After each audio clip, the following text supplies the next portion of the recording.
Good afternoon. My name's Anthony Rigney. I'm a business broker with Quorum Business Advisors, and I'm here today to talk about how buyers are gonna look at and value businesses in the post-COVID-19 era.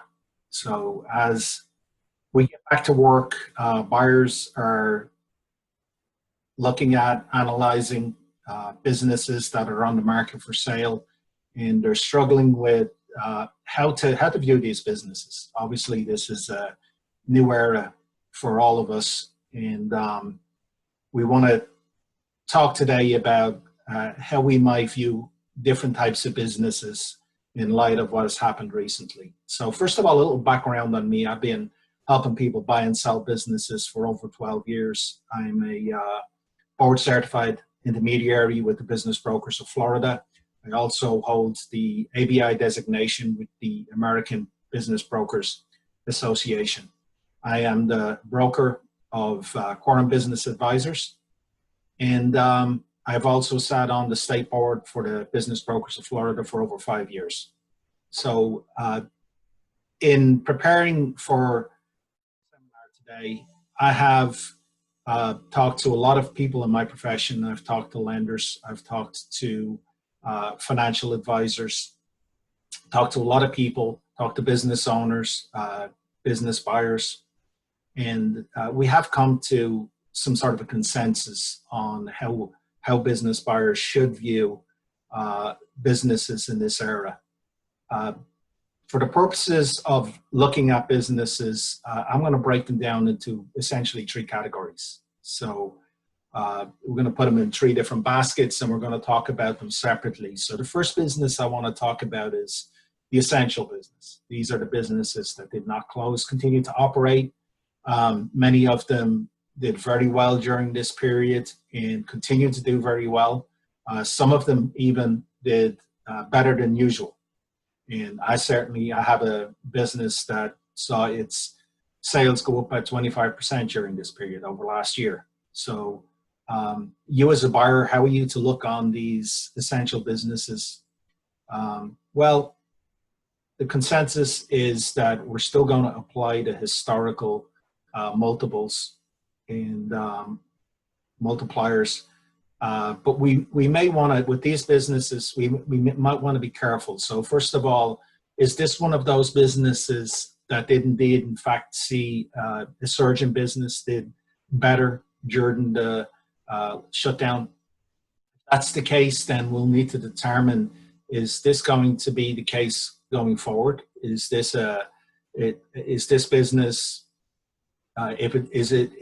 its improvement in revenues, is this sustainable, or was this kind of a one-off situation? So we'll want to determine that. Obviously, if something has happened, people's habits have changed or whatever, then going forward, we'll need to account for the fact that this business is now performing better than it did in the past, and you'll need to be prepared to adjust your pricing model for that.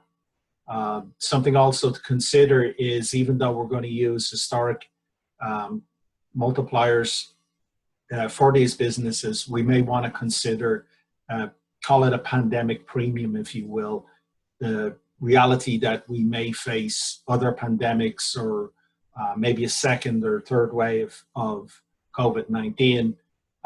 We may see other shutdowns and disruptions.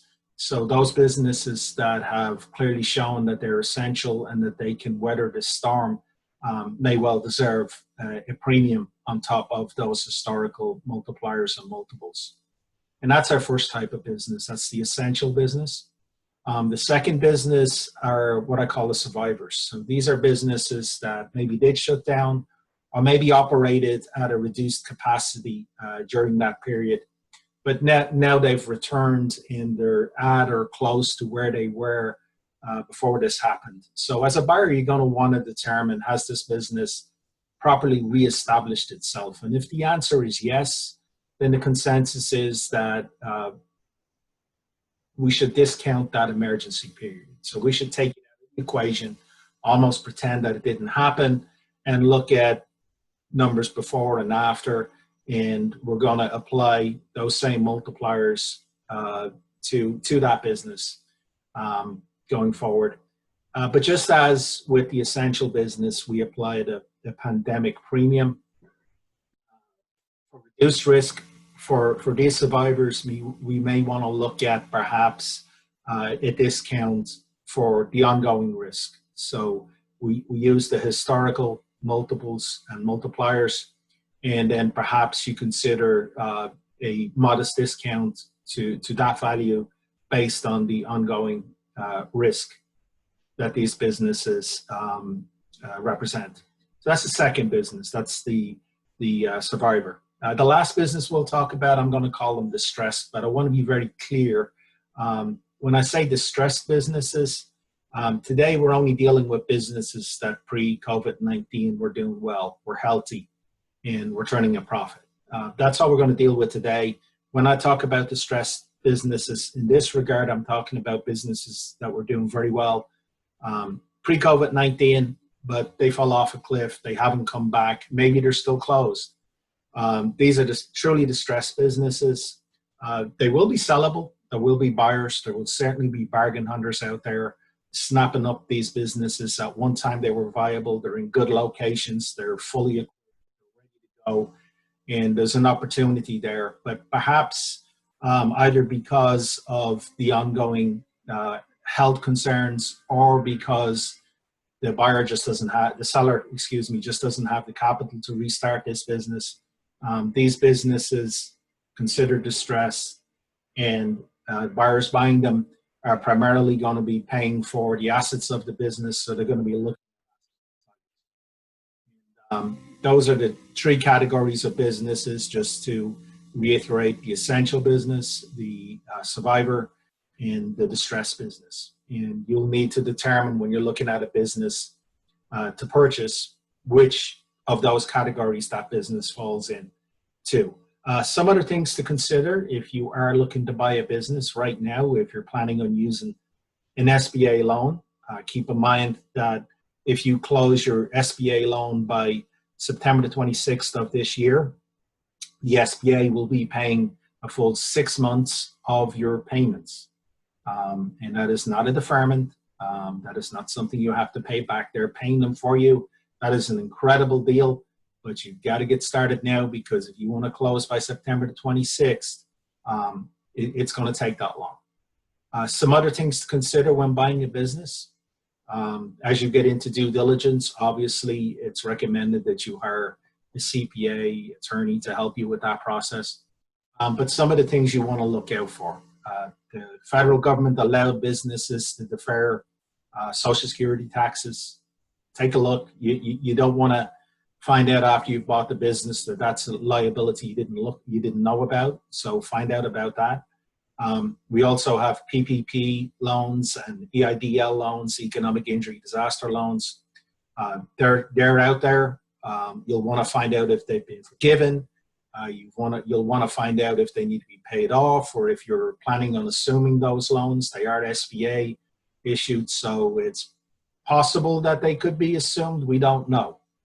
I don't know. I don't think that's been clarified as of yet. Other considerations is rent. Some of these business owners may have gone to the landlord. They may have gotten deferments. They may have gotten some other accommodations. You'll need to know if there's going to be any outstanding liabilities as a result of that. And also, of course, with the ongoing health concerns, you'll want to look out for any potential liabilities in that regard. That's all I've got for today. I hope you enjoyed this seminar. And if you have any questions, I'll put my link below. Please reach out to me. It's been a pleasure. Have a great day.